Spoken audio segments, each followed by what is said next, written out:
សួស្តីសួរបងប្អូនទាំងអស់គ្នាថ្ងៃនេះខ្ញុំនឹងនាំបងប្អូនទាំងអស់គ្នាឲ្យទៅមើលខាងក្រោយខ្ញុំគឺជាមន្ទីរពិសោធន៍នៅឧទ្យានជាតិគិរីរម្យហើយយើងទៅមើលទាំងអស់គ្នាថានៅខាងក្នុងមានអ្វីខ្លះដោយសារតែផ្លូវខាងនោះគេបិទបងប្អូនទាំងអស់គ្នាអញ្ចឹងយើងត្រូវតម្រូវយើងដើរកាត់ភ័យបន្តិច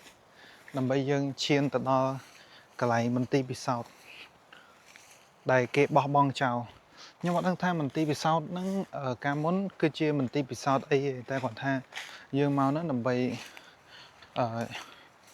យកទស្សនវិជ្ជាទាំងមូលឲ្យបងប្អូនឃើញថាមន្ទីរពិសោធន៍នៅឧទ្យានជាតិគិរីរម្យនៅជំនាន់សង្គមរាស្ត្រនិយម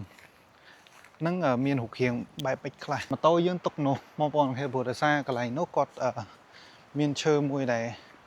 កលអញ្ចឹងណាទីពិសោធន៍ទាំងមូលដែលជាមន្ទីរពិសោធន៍មួយនៅក្នុងសម័យសង្គមរាស្ត្រនិយមអូកែបអាចថានេះគឺជាអាងស្តុកទឹកបងប្អូនទាំងអស់គ្នាឥ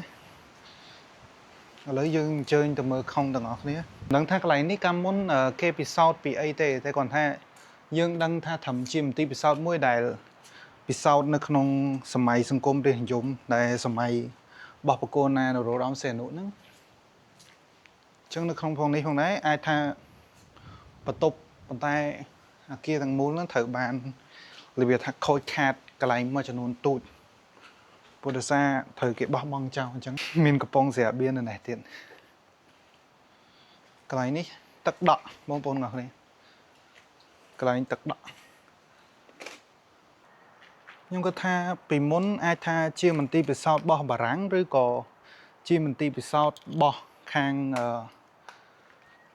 រាជការរបស់សម្ដេចបកគោណាហ្នឹងតែយើងអត់ដឹងថាជំនាន់ហ្នឹងគេពិសោធន៍អំពីអីចឹងយើងដឹងតែធំថាមន្ទីរពិសោធន៍ទាំងមូលហ្នឹងស្ថិតនៅក្នុងសម័យរបស់បកគោណានរោត្តមសីហនុកន្លែងនេះអាចដើរបានអត់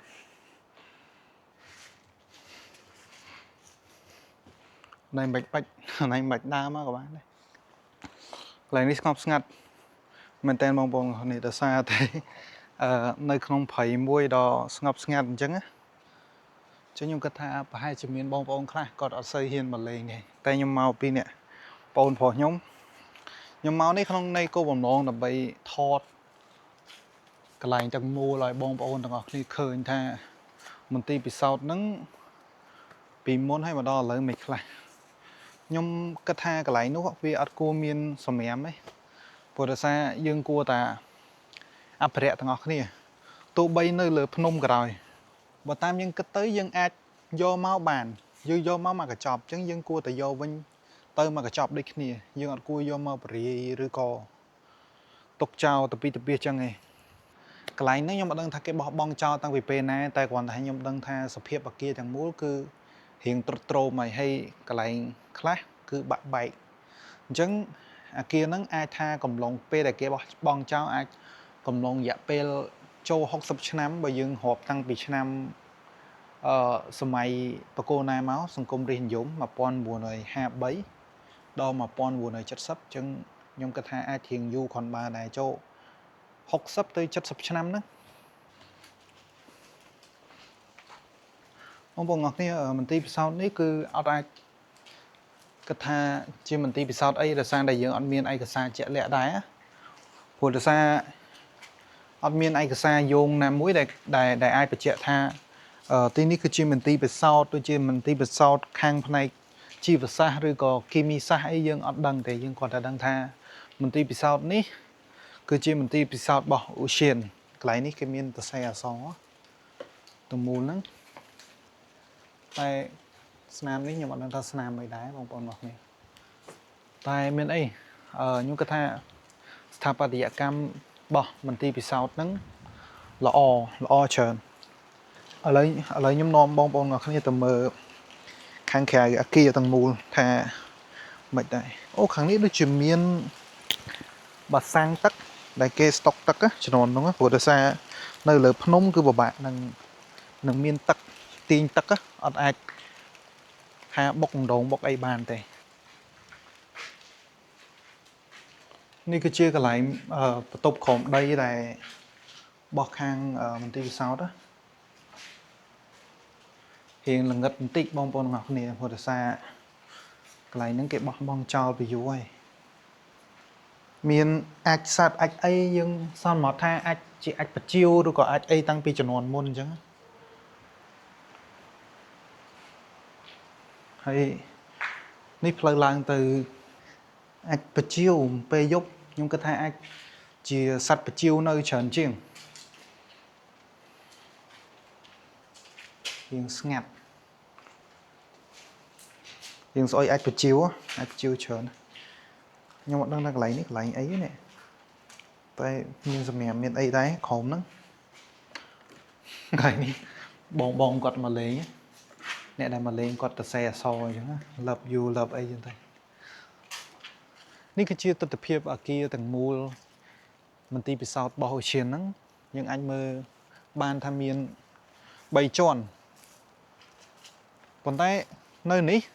ភាគច្រើននៅកន្លែងភ្នំនេះគេធ្វើរបៀបចេះបងប្អូនអរគ្នាដូចគេធ្វើផ្លូវកម្មចរាចរណ៍ឡើងទៅជាន់ទី1ប៉ុន្តែបើសិនជាយើងអត់ដឹងយើងគិតថាមានតែ2ជាន់នេះការពិតគេធ្វើខាងក្រោមទៀតគាត់ថាខាងក្រោមនេះពាក់កណ្ដាលដីគេកប់និងពាក់កណ្ដាលក្រោមដីអញ្ចឹងយើងអាចថាបន្ទប់ក្រោមដីបាទនៅជុំវិញហ្នឹងសិស្សផ្ទះប្រជាជនជាពិសេសបងប្អូនអាចមកលេងបានខ្ញុំគិតថាអត់អីទេដើម្បីឲ្យយល់ដឹងថាសម្រាប់ខ្ញុំចូលចិត្តរបៀបថាស្ថាបត្យកម្មបងប្អូនទាំងអស់គ្នានៅជុំវិញហ្នឹងគឺមានអគារ2-3អគាររបៀបថាមានដូចជា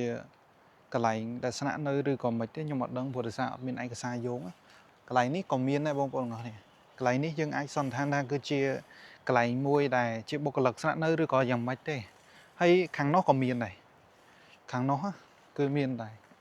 ប៉ុន្តែកន្លែងនេះកន្លែងបងប្អូនគាត់អាសាមកលេងឬក៏មកថតតែមានបងប្អូនខ្លះក៏អត់សូវហ៊ានមកព្រោះដោយសារវាស្ងាត់ពេកតែខ្ញុំមកពីអ្នកបងប្រុសខ្ញុំគិតថាអត់អីទេព្រោះខ្ញុំមកនេះក្នុងគោលបំណងមួយដើម្បីថតចែកម្លែកពាក់ព័ន្ធជាមួយនឹងទេសភាពនៅលើឧទ្យានជាតិគិរីរម្យសំណង់ចាស់ដែលបន្សល់ទុកតាំងពីជំនាន់មុនណាតោះមន្ទីរពិសោធន៍ឬក៏ផ្ទះលេខ44ដែលបងប្អូនស្គាល់ហ្នឹងគឺជាកន្លែងមួយដែលនៅកណ្ដាលព្រៃដ៏ស្ងប់ស្ងាត់និងជាអាកាសធាតុមួយដ៏ត្រជាក់នៅភ្នំគិរីរម្យហើយមានអគារចាស់មួយដែលគេបោះបង់ចោលដែលបងប្អូនភាគច្រើនស្គាល់ថាជាមន្ទីរពិសោធន៍ចាស់ឬក៏ផ្ទះលេខ44សំណង់នេះគឺជាទីតាំងមួយដែលតាក់ទាញបងប្អូនដែលចូលចិត្តខាងប្រវត្តិសាស្ត្រអគារចាស់និងរឿងរ៉ាវអាថ៌កំបាំងជាច្រើនគិរីរម្យធ្លាប់ជាតំបន់សម្រាប់លំហែកាយដ៏សំខាន់មួយហើយនៅទីនោះមានតំបន់សំណង់ចាស់ជាច្រើនដែលបន្សល់ពីអតីតកាលក្នុងចំណោមសំណង់ទាំងនោះគឺផ្ទះលេខ44គឺជាអគារមួយដែលធ្វើឲ្យបងប្អូនជាច្រើនចង់ដឹងតើវាត្រូវសាងសង់សម្រាប់គោលបំណងអ្វីនិងធ្លាប់មានអ្វីកើតឡើងនៅខាងក្នុងទោះបីជាគេហៅថាមន្ទីរពិសោធន៍ចាស់ក៏ដោយក៏មកដល់សប្តាហ៍ថ្ងៃនេះមិនទាន់មានឯកសារផ្លូវការដែលបញ្ជាក់ថាទីនោះគឺជាកន្លែងសម្រាប់ពិសោធន៍អ្វីទេឬក៏ហេតុអ្វីបានជាគេត្រូវបោះបង់អគារនេះចោលរឿងរ៉ាវជាច្រើនដែលពាក់ព័ន្ធជាមួយនឹងទីតាំងនេះភាគច្រើនជាការនិយាយតៗគ្នាពីមនុស្សមួយទៅមនុស្សមួយចំនួនហើយមិនទាន់មានភស្តុតាងគ្រប់គ្រាន់ដើម្បីបញ្ជាក់ថាទាំងនេះគឺជាការពិតទាំងស្រុងនោះទេដោយសារតែភាពស្ងប់ស្ងាត់នៃទីតាំងនៅកណ្ដាលព្រៃនិងសភាពចាស់ទ្រុឌទ្រោមវាបានធ្វើឲ្យផ្ទះលេខ44កាន់តែមានបរិយាកាសអាថ៌កំបាំងដែលអ្នកទៅដល់ទីនោះហើយអាចឃើញស្នាមពេលវេលាលើជញ្ជាំងបង្អួចនិងផ្នែកផ្សេងៗនៃសំណង់ជាច្រើនដែលបង្ហាញថាបានឆ្លងកាត់រឿងជាច្រើននៃទសវត្សរ៍មកហើយសប្តាហ៍ថ្ងៃនេះមន្ទីរពិសោធន៍ចាស់គិរីរម្យមិនត្រឹមតែជាកន្លែងដែលគេបោះបង់ចោលមួយប៉ុណ្ណោះទេក៏ប៉ុន្តែជាសំណង់អតីតកាលមួយដែលបន្សល់សំណួរជាច្រើនតើអគារនេះគេធ្លាប់ធ្វើអ្វីពិតប្រាកដហើយតើវាត្រូវបោះបង់ចោលដោយរបៀបណាហើយត្រូវបានរឿងរ៉ាវអ្វីដែលកើតឡើងនៅទីនេះប្រហែលជាមានចម្លើយពិតប្រាកដដែលស្ថិតនៅក្នុងអតីតកាលខណៈដែលអគារ44ឬក៏ផ្ទះលេខ44នៅតែឈរយ៉ាងស្ងប់ស្ងាត់ក្នុងកណ្ដាលព្រៃគិរីរម្យរងចាំឲ្យមនុស្សជំនាន់ក្រោយស្វែងរកចម្លើយអរគុណច្រើនបងប្អូនទាំងអស់គ្នាដែលចំណាយពេលវេលាដ៏មានតម្លៃសម្រាប់ការតាមដានទស្សនាវីដេអូរបស់ខ្ញុំបងប្អូនជួយចុច like និងចុច subscribe នៅក្នុង YouTube របស់ខ្ញុំផងអរគុណច្រើនជំរាបលាបងប្អូន